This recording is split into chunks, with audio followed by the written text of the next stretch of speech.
I'm Jason Klosky, President and Managing Partner of Aztec Engineering. And I'm Carrie Anderson, Senior Process Engineer with Aztec Engineering.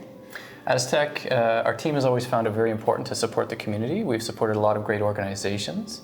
When we started adding team members about 10 years ago, we actually created a philanthropy program that gives every team member a budget, so some corporate funds to contribute back to the community, as well as some paid time to volunteer in the community.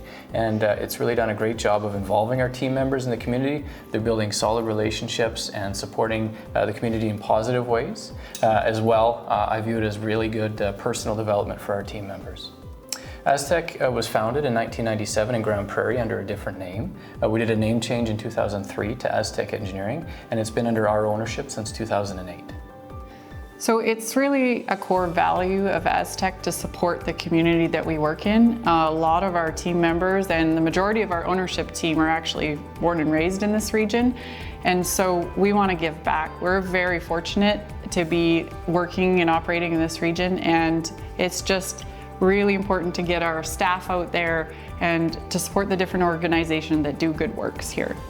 In 2016, we had grown the team to about 40 team members, and we were managing the philanthropy program, and everybody was doing great things in the community, but we wanted to make our impact in the community a little bit more long-term and universal. And the Hospital Foundation is something that everybody can get behind because everybody utilizes the hospital at some point in their lives, whether they're young and starting families or for surgeries. We've got an active team, could be injuries or could be longer-term care as they age, but everybody uses the hospital at some stage of their life. So this was a longer-term endeavor for us as a community service.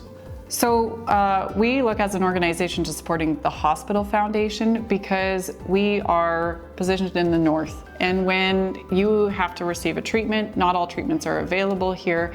And we know, being here, that the transportation and just getting to the city to receive those treatments can be a big ordeal for a family.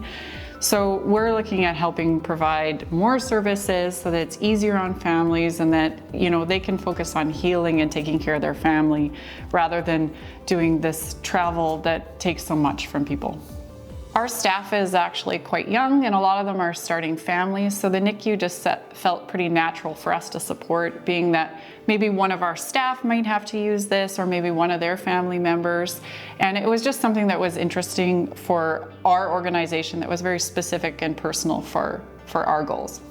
Well, we participate in a lot of the Hospital Foundation events, like the Festival of Trees, we've done the Glow Run, we've done a number of other things, but our signature event is our annual charity ball hockey tournament, and that happens June of every year. So currently we have a tournament that runs, and we have 27 teams every year of about 10 people, and we have about 500 people come through every year, including a number of things for, you know, kids. We have food trucks, bouncy castles, all kinds of fun stuff, a dunk tank, beer gardens. But in general, our staff worked together to put on that event. When we started it, this will be our 5th annual year, we had, in our first year, we had only 21 teams, and we sold out right away. And we were able to raise about $50,000 in our first year, and then in the 4 consecutive years, we were able to raise about $60,000 to $70,000 each year. And it's a great event. It's awesome that we can host that event. Our entire team gets together and volunteers their time to set up the event and host it, and then at the end of the day, we celebrate as well.